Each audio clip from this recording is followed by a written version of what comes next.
at the end of the day, it is about relationships. And this is the thing I always come back to. I'm not the cleverest guy. You know, Mark earlier puts it in perspective, man. He's flipping genius. And I just come back to the basics all the time.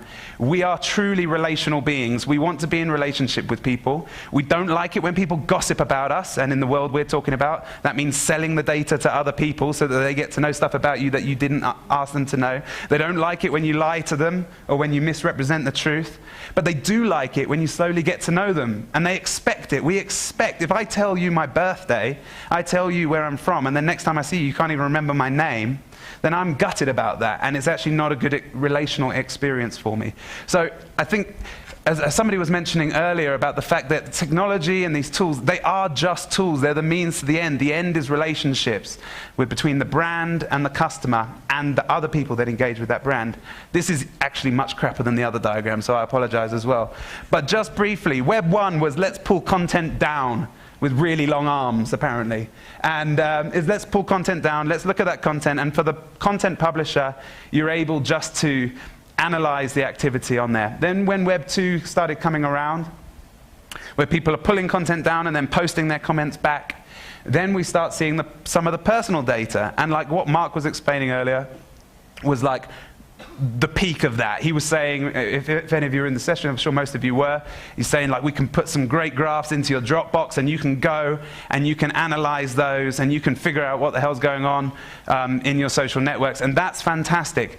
But as we move forwards, the businesses that I think are going to leverage this data economy the best are the ones that actually build business processes that real time create improving dynamic experiences for their customers as they engage with the brand and then give them feedback that the data processes actually allow their experience of engagement with your brand to improve in real time. Okay, and actually iTunes does do that a little bit, you know, with the recommended stuff. It's not core to the proposition, but it's one significant part of it. But we're going to see the need for that. As in any relationship, you expect the ability to know one another to grow over time, and this is becoming the expectation. So inevitably earlier on, the first question is, talking about data, what about privacy? You know, and that is important. We do need to care about privacy. As I said, normal relationship rules apply. No gossip, no lying, etc. But the key is, don't forget the plus side. People do want to share their data. If I go back to my mechanic after a couple of years, I want him to know what the hell's going on with my car, when it's been serviced, you know, whether he should check for this or that or the other. I don't want him to say, sorry, who are you? You know, we do want to be known in this world. I've got a really simple analogy for you. A few weeks ago, 3 friends came up to visit me in Newcastle whilst I was up there at the accelerator. And I'd been sharing with them music from a young UK artist called Ben Howard, who I absolutely love. And then I found out randomly that he was playing in Newcastle that weekend. Happy as Larry, I went to buy the tickets, realized he was sold out, and thought, oh crap, this is meant to be, I've got to get there. How am I going to get there? So what I thought was, I'm not a very good musician, which is why I don't think the video is going to play, but I wrote him a little jingle, a little song, and it's called Can You Help a Brother Out? And I basically posted it to him. The content was very niche. It was obviously specifically just about that Newcastle gig that Saturday night. I found his Twitter account, and I tweeted him, but it looked like it was managed by the label, not by him, so I kind of thought that's not going to work. And so I just tweeted, I did a search on Twitter for his name and found this girl had said she was having dinner with him that night. So basically, I just shamelessly tweeted her and said, look, I'm really sorry to interrupt, but I've got to get this message to Ben Howard. Can you please share it with him? And obviously, it's pretty bad, but I was like, I'm a man in need. So I went for it. And 2 days went by and I heard nothing. Then I get a message back from her saying, what did she say? First message, she says, oh yeah, off for dinner with Ben Howard. I was like, aha, little did you know I was watching. Next message is, I watched it before you even sent it to me. One of the girls at the label found it and I've emailed it to Ben, ha ha. So I was thinking, flipping heck, I'm in here. This is great. So, but what I did is now I know that this girl isn't a randomer or some like groupie or whatever. She works at the label. I'm being stupid. I didn't realize that Annie from Ireland was Ireland the record label. I thought she meant Annie from Ireland the place. So I didn't see that in the first instance. So that was a bit of a rookie error. But basically, I'm digressing a little, but basically, I then took her full name from her Twitter account, and I Googled her, and I found her Facebook address, yeah? And I went onto Facebook and proper stalked her, and found that we had one mutual friend in common. This is her Facebook page. I'll probably have to send her this video. She'll probably kill me. But we got one mutual friend in common called Angela Gretsch. I messaged Angela Gretsch and I said, Angela, long time no see. Remember seeing you at that wedding, 6 months ago, whatever. Do you know Annie Christensen? And she said, I do. I work at the label with her on Ben Howard's campaign. One thing led to another. By the end of the week, I had my tickets and I went to the gig. It was awesome. The reason I tell you that story is, one, because I'm still really flipping proud about it, and it was an awesome gig. But two, what it is there was 3 databases in play there. There's Twitter, there's Google, and there's Facebook, yeah? The data was there. No value could be created until I cross-referenced the data in each database to find the common relationship. When I found the relationship, it created the virtuous circle. She liked the content, but maybe her incentive is not that large, really, at that point, to give me the tickets. I'm not going to kick a fuss. I think I had 100 views on the video. She may have done it, she may not have. But when it went full circle and I pushed the button harder and stalked her a bit harder, we got the value. I found the common relationship, and that sort of gave it authenticity, and I got the value, I got the tickets. What I'm saying is I could create a script now that would automatically crawl. If any given Twitter account, I could say, put this Twitter account in, check Google, check Facebook, see if there's any common relationships on Facebook or at LinkedIn for me to know this person. And then I could use that to my, leverage. That would be weird. I won't do that. But you understand what I'm saying. If I was clever, or good at delegating, I'd get one of my guys to build that script, and I'd be able to create this process in the future. You guys are running much more complicated organizations than my social life, but the principle remains the same. The value is probably there in your data. You know you've got data. You know you've got bucket loads of it and increasing every day. The challenge is having someone smart enough to analyze that and figure out the intelligent relationships that need to be built within them. I don't know if any of you saw this little video of a young one who's kind of an iPad native, and when they start playing with the magazine, they think it's a broken iPad. But this is a challenge for people who intrinsically see themselves as magazines or see themselves as TV shows.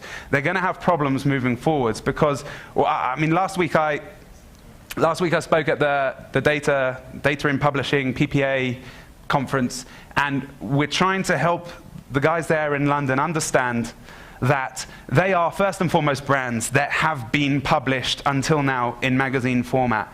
And it's a decoupling of the platform from which they're delivered from the actual valuable thing, which is the brand, the trust, the authority, and the relationship with the customer, and actually separating them out, putting the customer and the brand in the center, that relationship in the center, and seeing the magazine version of that brand or that touch point as one of the various opportunities to interact with, to engage with, and to monetize their customers.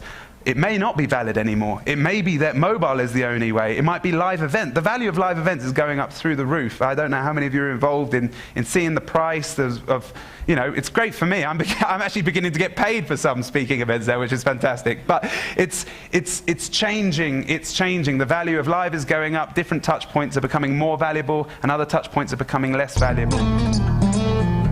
Just a short 2-minute video. This isn't me, by the way. I wasn't luring you in and then smash it out. Now I'll talk over the top of it, but I can't.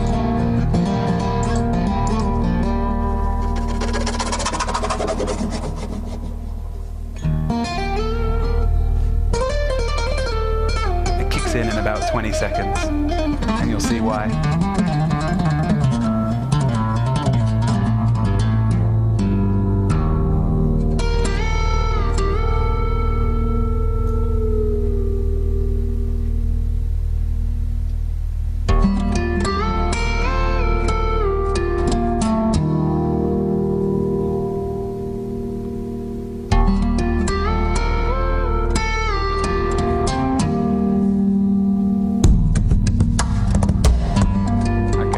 You get the picture, yeah?